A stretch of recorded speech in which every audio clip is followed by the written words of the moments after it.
Undisputed, the Mexican Monster Pack out now. What is the most powerful trait we have? You need power, speed. Let your imagination do the rest. Boxing King Media, delighted to be joined by Sean McComb for the first time. I don't think I've interviewed you before, Sean. You're in Hull, you've flown over this morning. You been to Hull before? It's the first time in Hull, yeah, first time here. Not a bad place. I took a walk through town this morning before I checked in, and yeah, it's not bad at all. Most people, when you think of Hull, especially in the boxing sense, you think of Luke Campbell. Yeah. I don't think there were a lot of boxing history to my knowledge. Is Tommy Coyle Hull? Tommy Coyle is, yeah. Yeah, just Tommy Coyle and Luke Campbell would be the only two that I know of. Yeah. Two great fighters in their own rights, and Olympic champion. Luke is now mayor, is that right? He's the mayor. Yeah. There we go. Here, yep, man of many talents. Yeah. I think are they second or third fight? Lennox Lewis had his second or third fight in Hull as well. There's another bit of fact for you. There you go. Here, I didn't even know there was ever a boxing show here. Yeah. When my fight was originally moved from Galway to Hull, people in Belfast were like, Hull? What's in Hull? What even is in Hull? And I didn't know, but listen, it's not a bad place, so. It is definitely, you're here now. You just did the press conference, and you're probably sick and bored of talking about that, because it's almost like everyone reminds you about your probably biggest disappointment in boxing, the night that should have changed your life. The bit I want to highlight is obviously I was looking at the cards. It was the guy that wasn't the American judge, the Canadian judge was one that gave it to you, which is how most of the people watching it and the commentators had it. But the two hometown or home country judges, the American guys, both gave it against you. Yeah. Is that a thing that you picked up on? Yeah, split. Well, you know what? The Canadian judge was on the bus on the way home with me. Mm. And one of the guys on the bus says, he was judging your fight. So I says, you were judging my fight? And he says, yeah. He says, what way did you have it? He says 98, 92, the right way. You? I said, all right, okay. I was like, what the fuck were those other guys watching? And he says, I don't know. And there's been lots of, people asking, is it because he's a hometown fighter? Is it because I wear Palestine on my shorts and all this carry on? Obviously, New York's a big Jewish state, and I don't know. I wouldn't like to think that politics are creeping its way into boxing just because I'm showing my support for something. But it's very disheartening. Obviously, someone asked me earlier, what have I learned from that fight? And the only thing that I've learned is how dirty boxing really is, and how corrupt it is. And listen, you can't just throw a towel in because it's so corrupt. You have to overcome that and keep going. That's an interesting point you raised there. I never thought of it in that sort of sense, but I'll come back to that. The bit I want to talk about is the fact that nobody realises how your career went after that and how Barbosa's went after that. Obviously, you then sat around on the shelf literally for a year, bang on. He's had some crazy paydays, I'm assuming, and big fights. He's fought on a Riyadh season, showed twice. He got to fight on Times Square. He obviously had a defence against Ramirez as well. So he's had 3 really good fights. And Jack Catterall, you sometimes think that should have been me sat there fighting on the Riyadh cards, fighting Jack Catterall. It just shows you how people sometimes don't realise how your journey goes in a completely different direction after a fight that people think you should have won. Yeah, of course. And it was a life-changing victory for me, and going in that fight I was super confident. I knew I was going to win it. When the final bell went, I goosebumps, just a surge of a rush went through my body. I've changed my life, I've changed me and my family's life forever now, because I know that I'm going to go on now mandatory for a world title, win the #1 spot. I can get a couple of defences, I can fight some big names. You had Jack Catterall hanging around at that time. You even had Jose Ramirez. You just had Teofimo.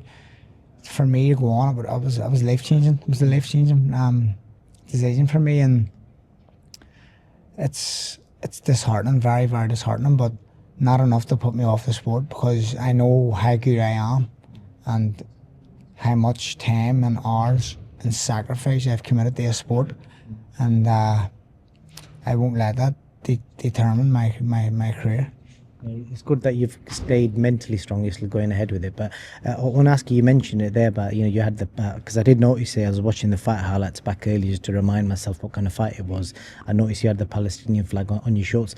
Talk to me a little bit about that, because obviously it's been big in the news recently. We've seen how, I think only the other day, how people going to get aid were shot down trying to get aid. So it's still not fixed, and unfortunately, but I think the good thing is, from what I've seen, I think the people are kind of realizing what's actually happening in that part of the world and who's kind of pulling the strings. Yeah, well, like, listen, obviously the mainstream media haven't covered it at all. I think the power of social media and the power of support is really getting people to understand what's happening. I can't understand how people can support apartheid. How are they going to support what Israel's doing? They're murdering innocent, like, children, and even Piers Morgan now is starting to sway towards what's happening, and that says a lot. And it's took an awful lot of lives for main people here in the media every day, like Piers Morgan, to change their tone, because I mean, like, it's been happening for years and years and years, many years, long before October, and listen, Ireland suffered the same. My ancestors, my family have all suffered the same, and we just don't tolerate it. We don't stand for it. We want to stand on the right side of history and show as much support as we can. And listen, my platform was global platform because it was a pay-per-view event. It was Davin Haney versus Ryan Garcia, probably the biggest show of the year, and I used my opportunity to show support for Palestine and stand on the right side of history. You know what I rate about that is the fact that people are big to talk about freedom of speech in this country, but I think sometimes when you talk about that, I think fighters are quite sometimes afraid, especially fighters who might be even closer to that subject than you. But I rate the fact that you didn't care about any of that and you wanted to stand up for what you felt was right. So I think that has to be commended, that you risked, if it did play a part in the judges, or just risked not getting another fight date again, etc. So that says a lot about you as a person. Yeah, I mean, I would do it again. I would do it all over again. I will do it all over again. I continue to share on my social media what's happening in Gaza, and I will continue to do so. And if promoters or TV don't want to give me a platform, shame on them. But I mean, Izzy's given me the backing and he's given me the support, so fair play to him, and I'll keep showing my support for Palestine. Indeed, mate. I wish you the best on that. And then you mentioned that you dropped Adam Azim, Dalton Smith and Peace O'Leary in the press conference earlier. I want to ask, in your opinion, rank them 1, 2, 3. Who do you think is the best out of the three and down the bottom? Say Dalton Smith 1, Peace O'Leary 2, Adam Azim 3. The obvious question is going to be the 1 and 3. I want to talk to you about them too. Why is Dalton the best and why is Adam the worst out of the 3? I think Dalton's performed at a higher level than both fighters, Pearce and Adam Azim, and he's proved he's really ready for world honours, and he deserves a good shot at it. Peace O'Leary, the reason why I'm ranking Peace O'Leary above Adam Azim is because I know that Peace O'Leary offered to fight Adam Azim as well as myself, and both fights were withdrawn from, and Turkey Al-Sheikh tried to make me and Peace O'Leary then, which was pulled off because of it was a boxer slat on a riot season card. Other than that, Adam Azim has great traits. He's very fast, very explosive, but he's very easy hit. Very, very easy hit, and when he starts to meet people who are going to actually hit him and meet him as he jumps with punches, people are going to meet him at a higher level. People will see that. We're a better IQ. It's very easy to see that, and once he steps up, I think it'll be a case where the British media may go, oh, maybe he wasn't as good as we thought he was, but we'll see what happens. Interesting breakdown that. We'll see how that unfolds. And then Harlem Eubank Catterall, who wins that fight for you? I think Catterall. I think Jack Catterall wins that fight. Again, he's performed at a very high level. And I think Eubank will be very, I think he'll be gun shy because he knows Jack Catterall punches hard and he punches very accurate.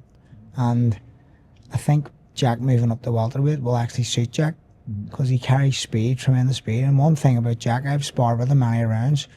One thing that's really not spoke about enough is his jab. His jab is phenomenal, and I mean he always gets a lot of credit for his left hand, his left hook, but his jab is phenomenal. He's so sharp with it; it's class.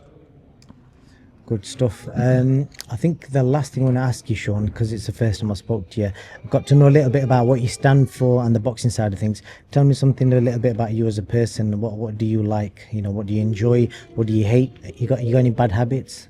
And any fears, anything like that?